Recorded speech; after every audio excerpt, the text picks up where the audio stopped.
Testes automatizados são quase um consenso na indústria desenvolvedora de software. Entretanto, quando nós vamos verificar uma série de sistemas importantes que já estão em produção, inclusive, não é raro, ao inspecionar os bastidores, que se verifique que boa parte deles não contenham nenhum suporte desse tipo de teste.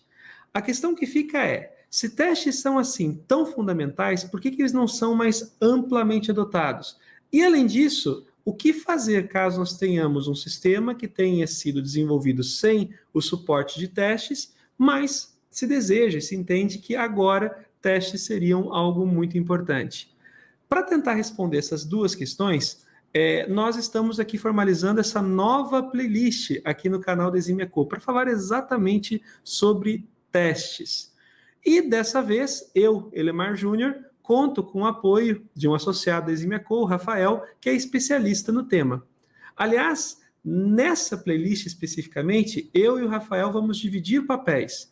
Eu vou tentar representar a gestão, a estratégia, enfim, a liderança de negócios da empresa, e o Rafael vai tentar responder, fazer as partes dos times de desenvolvimento, dos especialistas técnicos. Mas antes da gente começar com esse troca, Rafael, deixa eu te perguntar um aspecto, uma questão muito, muito básica. Na nossa experiência, quando você chega em uma empresa para falar sobre testes e não encontra testes, quais são as justificativas mais comuns que são dadas para você? Normalmente são duas. A primeira é desconhecimento das técnicas e ferramentas necessárias para adotar, né? E a segunda é a dificuldade de comunicar para a liderança ou para a gestão a adoção dessa nova metodologia, né?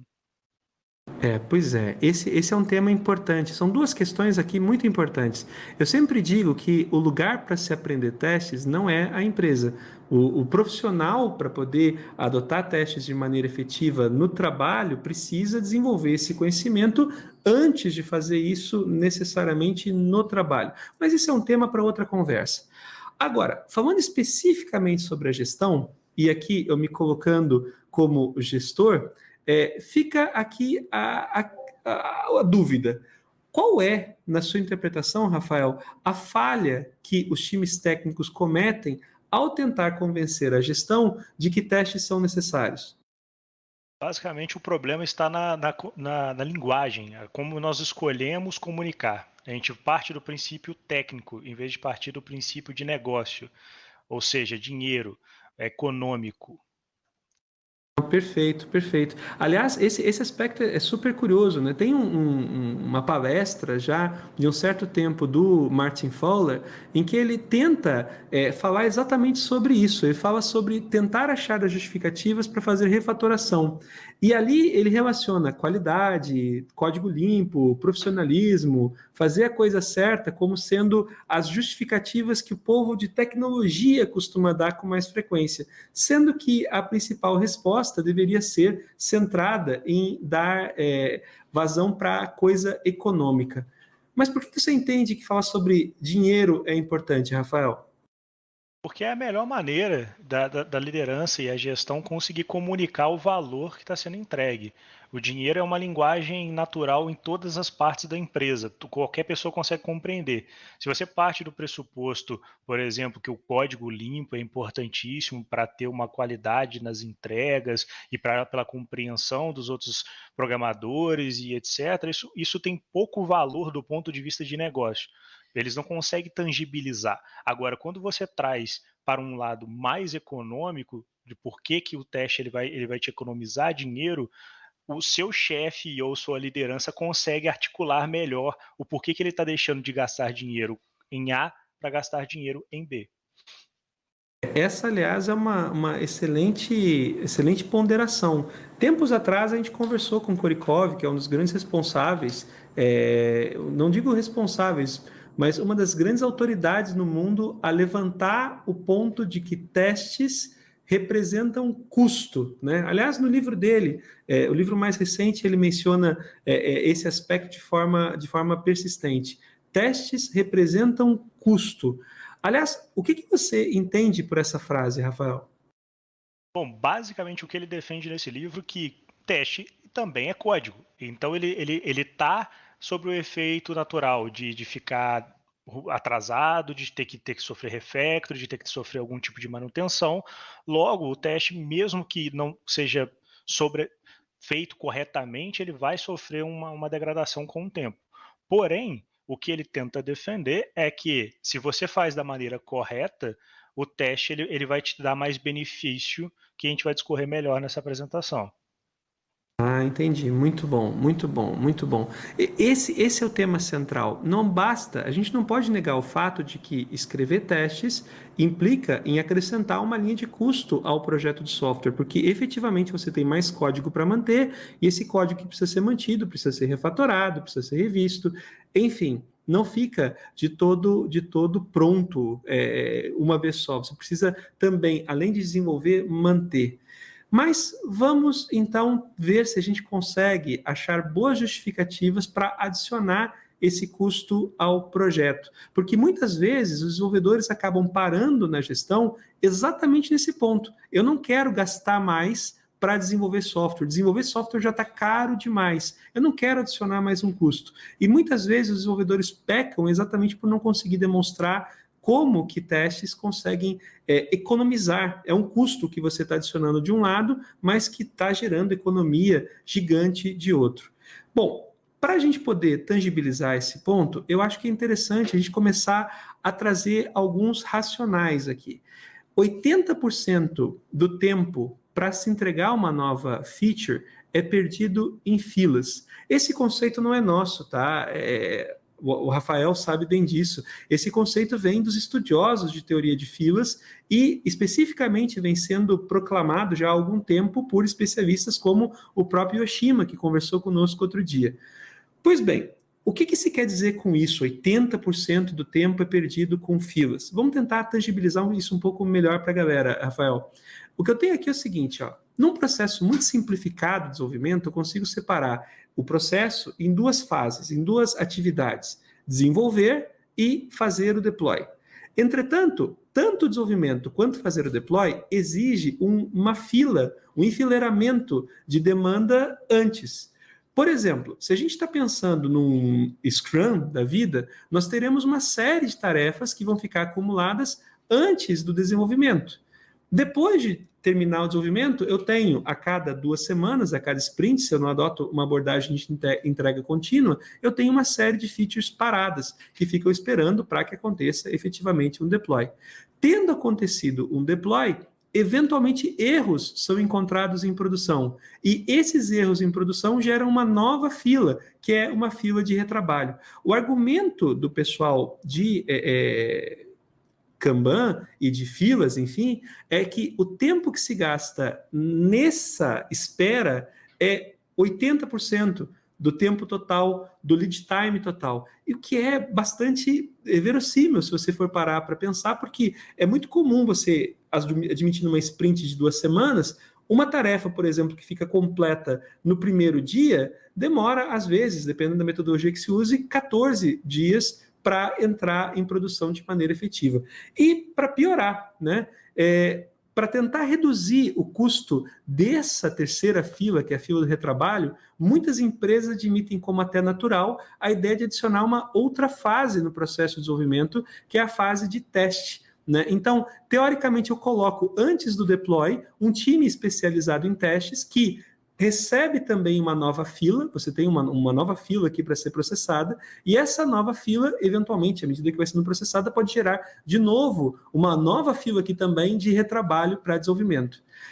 Agora, é interessante perceber por que se faz isso. Se faz isso para tentar mitigar o risco de falhas caírem em ambiente de produção, falhas passarem para deploy.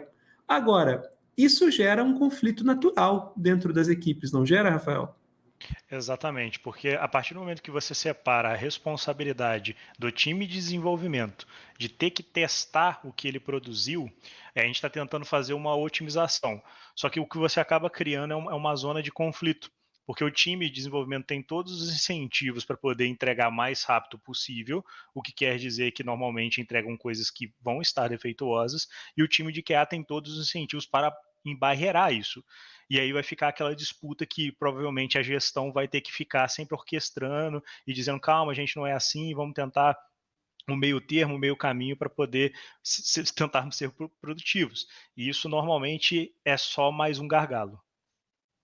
Você aumenta mais e mais o custo da gestão, no final das contas. A gestão fica mais difícil e, efetivamente, essa barreira não necessariamente também vai impedir que erros aconteçam. Porque, de certa forma, você antecipa, sim, o feedback, você não chega aí para o mercado, mas também tem outro problema, que é o ambiente e os critérios de teste que se adotam muitas vezes não são compatíveis. O ambiente também, principalmente com o ambiente produtivo. E aí uma série de problemas se derivam. Outra coisa também interessante é que não é incomum nós encontrarmos nas empresas abordagens ingênuas onde a etapa de testes acontece somente no final do sprint. E acontece no final do sprint exatamente com a ideia de fazer testes de integração, testes que rodem de uma forma mais ampla para tentar verificar e pegar problemas que não seriam pegos se cada atividade fosse testada individualmente. Só que testando no final do sprint, a consequência direta é que, invariavelmente, caso um bug aconteça, caso alguma falha seja detectada,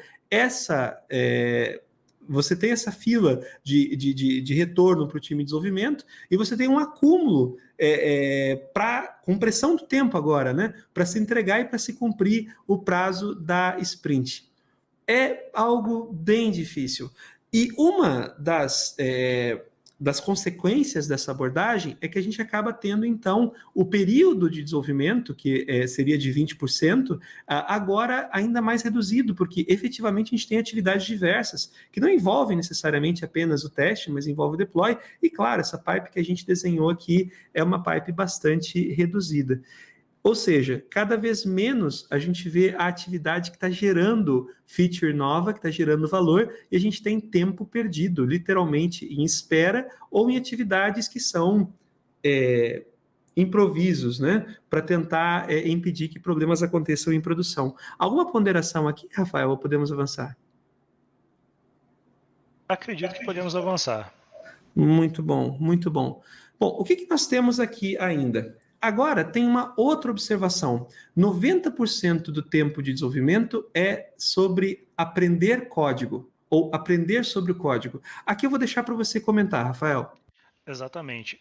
Se a gente ponderar e respeitar o clean code, né, do Uncle Bob a respeito de quanto tempo é despendido do que é a codificação, ele separa em aprender o que você tem que fazer, o aprendizado sobre o que é a feature, como que ela se comporta, como que ela vai afetar aquele negócio, e estudar o código também para entender isso no código, planejar a mudança, e o restante desse tempo, ou seja, que é 90% e alguns lugares vão dizer 80%, 70%, vai para o 30% ou 10% vai para desenvolvimento de verdade, do código que está sendo alterado.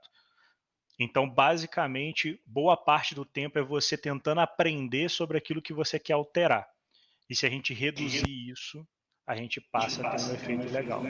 Agora, olha que interessante isso aqui, tá? Para a gente poder deixar essa coisa bem prática, não é raro você encontrar dentro de times de desenvolvimento profissionais dedicados a fazer a correção de um bug e que comprometem boa parte do tempo para corrigir o bug depurando o sistema. F10, F11, F11, F10, F10, F11, até chegar no ponto expresso, né, um ponto onde está o bug, e tentar adotar ali uma correção. A correção geralmente é um if, um if é um comentário, mas deixa para lá, isso é tema para outra conversa. Agora, o interessante é a gente começar a ver a distribuição aqui mais uma vez. Percebe, 80% do tempo é parado em filas, 4% é em atividade diversa, 14% é entendendo código e 2% é escrevendo código.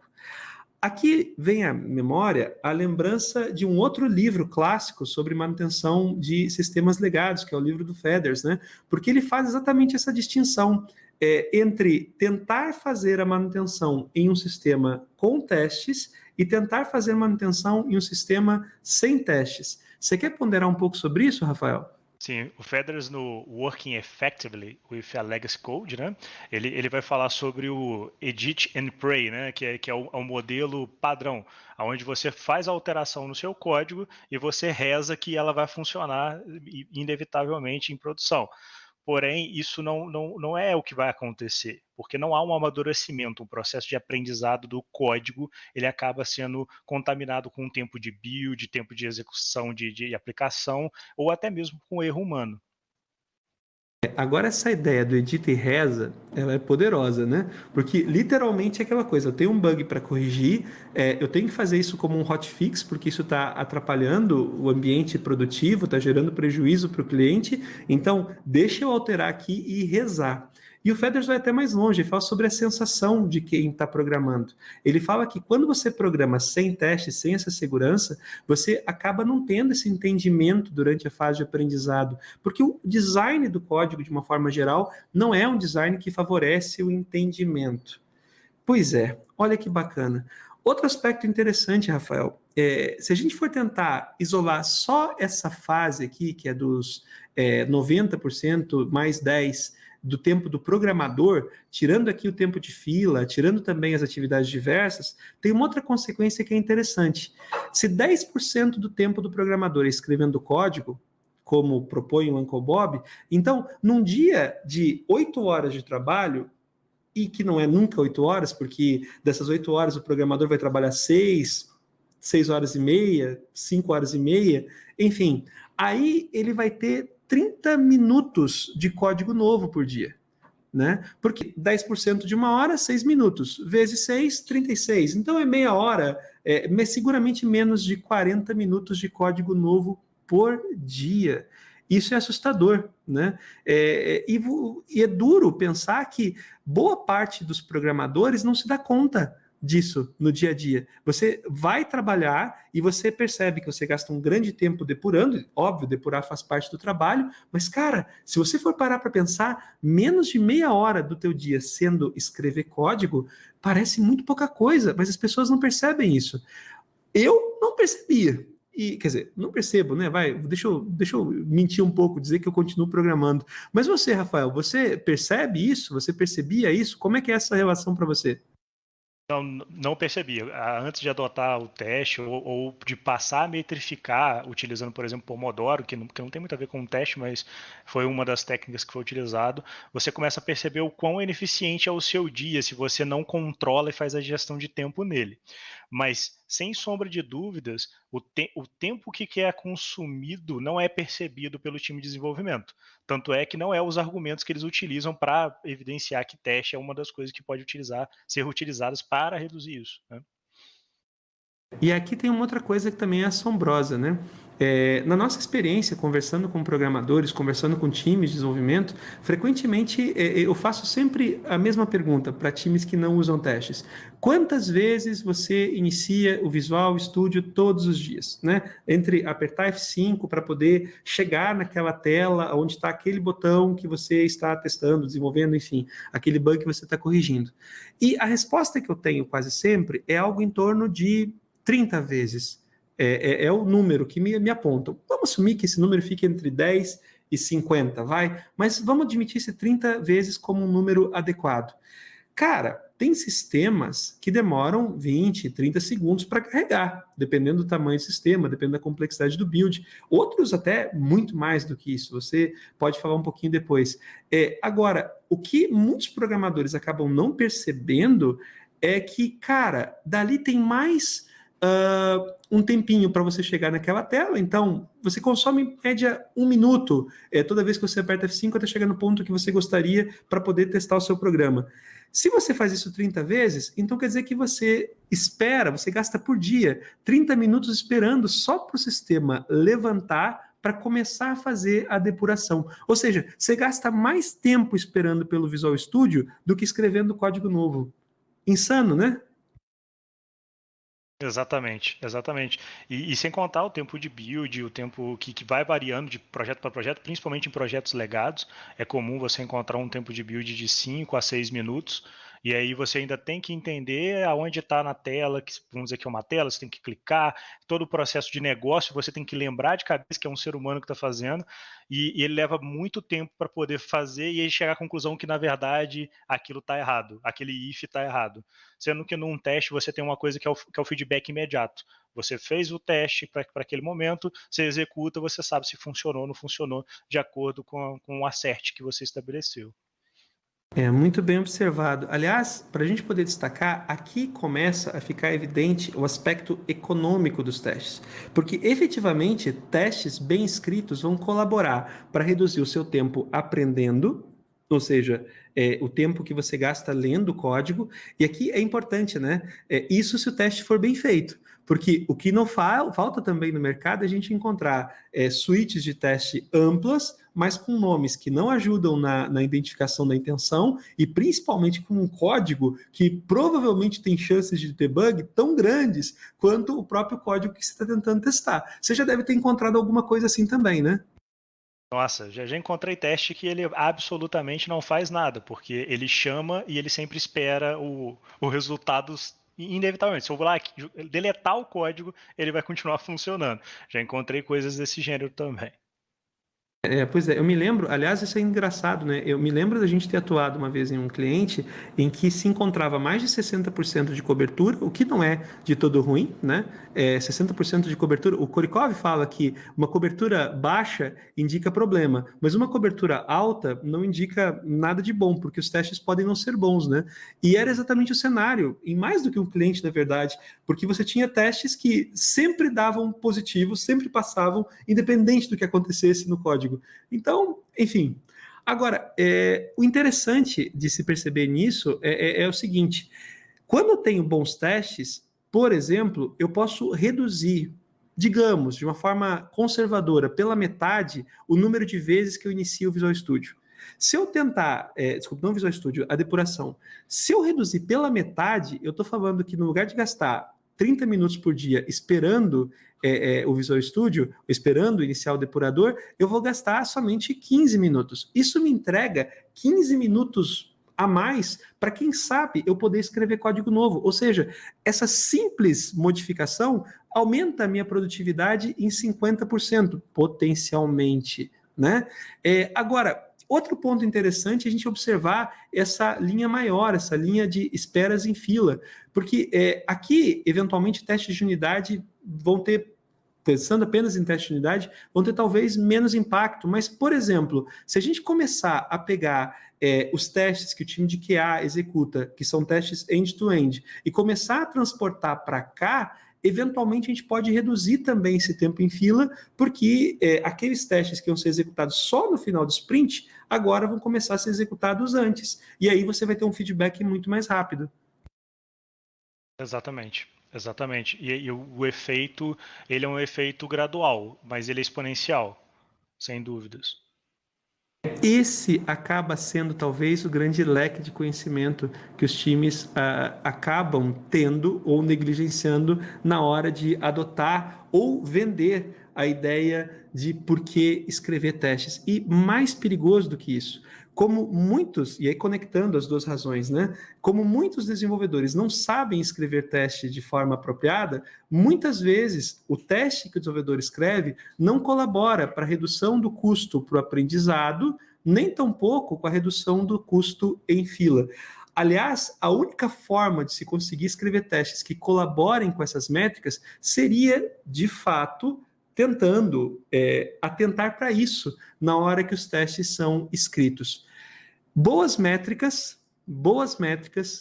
que tratam de dinheiro e, consequentemente, acabam sensibilizando mesmo o gestor mais incrédulo. Ou seja, se nós ponderarmos que apenas 2% do tempo de cada lead time é alocado com escrever código, se a gente assumir que a gente consiga, de maneira conservadora, levantar esses 2% para 4%, isso transforma os resultados de uma empresa. E aí, meu amigo, eu acho muito difícil a gente encontrar restrição de qualquer gestor. Bom, Rafael, a gente, nesse primeiro vídeo, destacou um aspecto que é fundamental. O argumento para se escrever testes é econômico. Aliás, cabe aqui uma outra ressalva, né? Nós, como profissionais, temos o dever de ajudar a empresa a ganhar mais ou a gastar menos. A gente ajuda até a empresa a ganhar mais colocando features com mais frequência em produção. Mas para colocar features com mais frequência em produção, nós precisamos iniciar práticas como, por exemplo, integração contínua, deploy contínuo. Tem como fazer integração contínua ou deploy contínuo sem testes? Não. Quem vai confiar num processo automatizado de deploy que você não precisa nem observar e ver se está tudo certo? Eu não confiaria. Pois é. Então, olha só. Botar testes end-to-end, por exemplo, além de reduzir o tempo de espera em fila direta pela relação com o time de QA, eventualmente também autoriza para que o deploy seja contínuo. Talvez não autorize, mas seguramente sem testes não tem deploy contínuo. Por outro lado, uma outra estratégia, uma outra responsabilidade do profissional é ajudar a empresa a gastar menos. E gastar menos é exatamente melhorando a eficiência operacional e conseguindo entregar mais resultado com o mesmo investimento. Aliás, aqui que é outra dica, né? O dinheiro que é pago para o programador é sempre uma parcela do que ele ajuda a empresa a ganhar mais ou do que ele ajuda a empresa a gastar menos. Dificilmente você vai conseguir fazer com que a empresa tenha recursos para te pagar mais, caso você não adote práticas de engenharia que sejam mais sustentáveis. Certo? Com certeza. Muito bom. Bom, nesse primeiro vídeo, nossa proposta era trazer o racional. Como vender a escrita de testes para não técnicos? Porque os técnicos já gostam da ideia de qualidade, de boas práticas, de um monte de coisa que muitas vezes nem entendem. Agora, a gestão, o negócio, precisa conhecer a vantagem econômica. Nos próximos vídeos, a gente vai estar falando mais sobre processos de teste. A gente vai falar mais sobre escrita de teste end-to-end, sobre escrita de teste automatizado, levando em consideração teste automatizado de unidade, levando em consideração esse ponto importante, que testes adicionam custo, logo precisam valer o investimento. Acho que por hoje era isso, certo? Certo.